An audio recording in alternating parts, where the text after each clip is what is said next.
Good morning. Welcome back to Tarot Talks. We're going to explore the entire suit of wands and look at the entire pathway and figure out what the bigger picture is.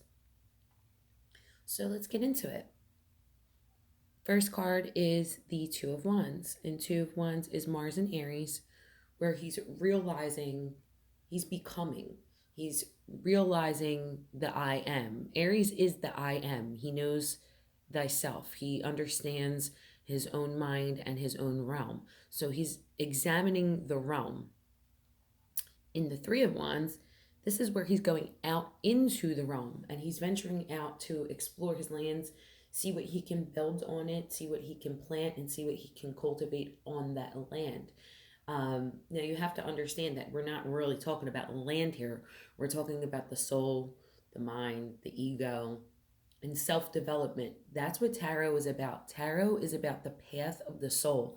It's not about reading people's fortunes. Honestly, if you're trying to learn the tarot just so you can, sit down and do parties and make money, throw the whole fucking deck away. Seriously, you're in it for the wrong reasons and you're never really going to grasp what this really means.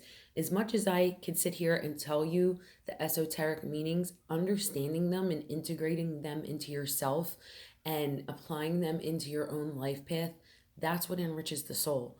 Tarot enriches the reader way more than it enriches the actual querent, which is the person coming to you with the questions. Okay, there's the shadow of my familiar shady. So Four of Wands. Oh, and also I want to say about Sun and Aries. Anytime you have the Sun in a certain planet, the Sun always acts as a battery power. The Sun is the energy that drives the force. So our soul, Soul, which is really translated into Sol, which is soul, the Sun, is our solar power within our bodies that powers our bodies and makes us move, makes us go, animates our bodies, basically. So my frames are getting a little bit better as I'm getting a little bit more experienced with doing these videos. Okay, so four is Venus and Aries. Venus again has many faces. She's going to be very sexual. She's also going to be about bringing love to wherever she's at, but she's also going to make things bloom and make things manifest. So fours are always about stopping, and depending on what part of what suit you're in, you're either going to stop to cry about something, you're stopping to meditate about something, you're stopping to celebrate something, or you are, stopping to enjoy the fruits of your labor. Okay. And in the Pentacles, you're just basically stopping. He's actually hoarding his money. But so this one is, there's some type of plateau or some type of goal reached, and some type of pause. Okay. Fives are always get a little chaotic again, because that's where you're venturing into the world again. You've achieved something and now you have to go achieve something else, because that's what life's about. You don't stop achieving goals. You don't stop checking things off of your list just because you reached the first goal. You know what I mean? After you reach the first goal, you kind of enjoy it for a while, right? And then after a while, you get bored and you're like, what can I do next? That's what five is about. So five is Saturn in Leo. Saturn in Leo is bringing you the tough lessons about working in groups, learning how to get along with people, learning how to work alongside of people with many attitudes, many personalities, and manifesting the goal with the group effort. And then we have the Six of Wands, which is Jupiter in Leo. This is the fame card. This is where you get recognition for something, again, that you have achieved. So you see that he's like being honored on a horse going through a parade. So Jupiter in Leo, Leo is very much if you have Jupiter in Leo in your chart, you're going to be well known for something in your birth chart, basically. So this is like people knowing you for something that you have achieved. And then there is the 7, which is Mars in Leo, and this is the face of Mars that's going to be the warrior. This is about standing up for yourself when you have people coming against you for whatever reason. This is defending your rights, defending your opinion. Um, and this also depicts someone who is on their own. So this is someone who doesn't have any backup, and you have to realize you have to have your own back. You got to be your own rider. You got to be your own main John. You know what I mean? You got to be your own that ride or die chick, that ride or die dude who really rides for yourself and stands up for yourself. You cannot be weak. Life is about gaining strength. So this is about the war warrior face of Mars. And the planets, the planetary energies, just like the gods, they have many faces. They represent many things. So you can't just say, okay, Venus is love.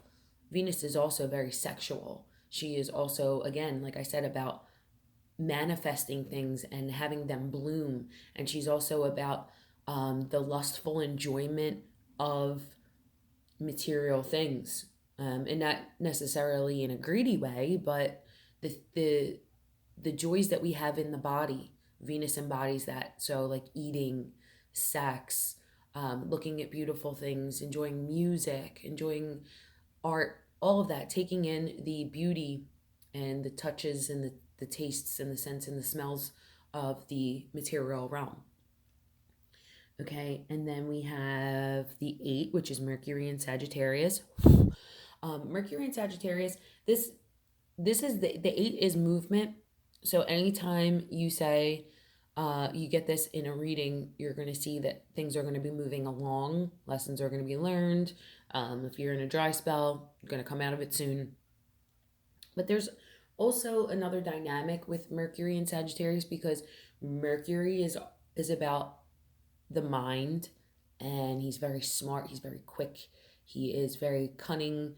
And Sagittarius is your student and your philosopher. So there's also that energy that they have together as well, about knowledge and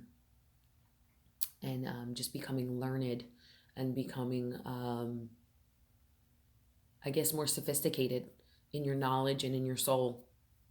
So there's those blended energies as well when they come together. But this card, it really, I mean, even in the picture, you see, it's like someone threw the wands, and they're almost like arrows floating through the air. So it's very much about movement. Sagittarius is a horse.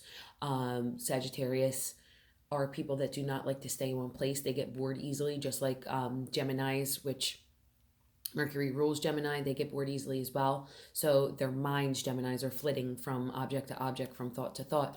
Whereas Sagittarius, they're dreamers. So they want to move, and they want to explore, and they want to essentially move through the world and not stay in one place. They don't like to be tied down. So the eight of wands is about movement.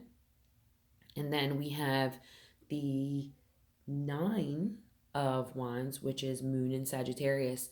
This is about accepting defeat, but not ultimately. This is about accepting defeat momentarily, and again, standing your ground even though you've been battered, and getting up again. It's about how hard you're getting hit and how fast you're getting back up, and how hard you're hitting it back again. So this is someone that's still defending his his self, his realm, whatever it is. Life itself knocks you down. It's not just people that come up against you and physically knock you down, but it's life and the lessons and misfortune and all of that may knock you down. And but that doesn't mean we're going to go off ourselves. That means we're going to go back to the drawing table, and we're going to figure out what the fuck it is we need to do to get our shit together. And moon in Sagittarius is just realizing it's the darkness of the moon, realizing the defeat. And Sagittarius, again, it's about using your knowledge and your strength of soul, and the what you have collected and experienced over the years to help you get through whatever hardship you're going through. I mean, that's what wisdom is. Wisdom and knowledge are two different things. Knowledge is having the information, and wisdom is the application of the information. So this is about using your wisdom to get back up and to figure out how to win that battle. And then we have um, Saturn and Sagittarius, which is number 10. And this is about learning about our limits, learning about how much we can take on. So when you get this card in a reading, a lot of times it's you're being overworked and you're taking on too much. And so again, Sagittarius likes to move. He likes to be mobile. And if you're carrying a load that's too heavy, if you look at the imagery in 10, you're not going to be able to move as fast. You're going to be you're going to be stuck for a little bit. So again, Saturn is a not so happy lesson that you're going to have to learn. And we also have the Saturn in that comes in the fives, and Saturn in Leo. So Leo is very much about the ego. Leos are very proud. So this is a card that is very humbling. The Five of Wands. You have to humble the ego and learn how to either accept help, ask for help, and realize that you don't know it all, and other people will have gifts, qualities, and knowledge to lend to your cause that will help you further your cause and help you get the job done. Okay, so just a little thing I do want to say is that in these cards, you're not going to find Pluto, you're not going to find Neptune, you're not going to find Uranus. It's going to be seven major heavenly bodies, which is the five personal planets, which is Jupiter, Venus, Mercury, Mars, and Saturn, and then you're going to have the sun and the moon. And that's because when these cards were made, we just didn't have the technology to see those outermost planets, and that's why they're not embodied in the tarot. In astrology, these seven planets, they ruled all of the zodiac, and some of the planets, mixed with certain signs. Like there was double rulership. So let's say, I think Mars rules Aries, but Mars also rules Scorpio, and things like that. That was the original ruler, but now the ruler of Scorpio is it Neptune? Maybe Neptune. It's one of the deeper water planets. I think it's Neptune. Or no, that might be Pisces. I don't know. I don't know it off the top of my head, but you can look it up. You can Google it. It's right there. Also, if you want to download a really good app for these cards, Galaxy Tarot. It gives you the meanings of the cards, it gives you the reversal meanings, but it also gives you the planetary associations and the astrological associations.